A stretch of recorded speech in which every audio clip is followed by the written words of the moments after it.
Autre match, hein, Cody Rhodes contre CM Punk pour le titre indisputé. Alors là, franchement, je me suis assez surpris. Je m'attendais franchement à voir ce match-là dans le main event, mais pas du tout. Ils l'ont mis dans l'avant-dernier match.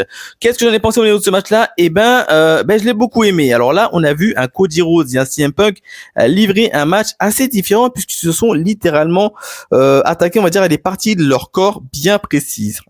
C'est évidemment l'épaule pour Cody Rhodes et la jambe gauche pour CM Punk. Donc évidemment les deux, ils ont quand même catché avec un catch assez dur, assez proche de celui de Gunther, et le fait de les voir échanger des coups assez violents comme ça, et ben c'était vachement cool et vachement intéressant.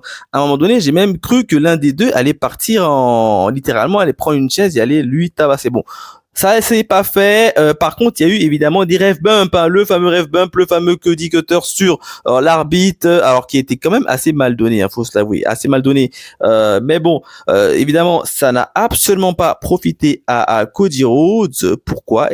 Tout simplement parce qu'il y a eu une intervention dans ce match.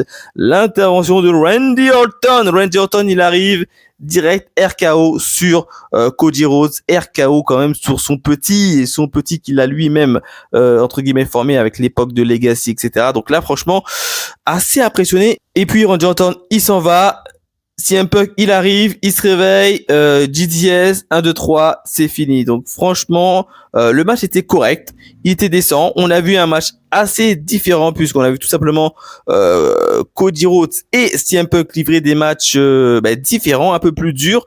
Et j'ai bien aimé. Franchement, j'ai plutôt bien aimé. Bon, après, il y a eu une sale intervention de Randy Orton qui à mon avis, va éloigner Cody Rhodes de la ceinture, et c'est pas plus mal.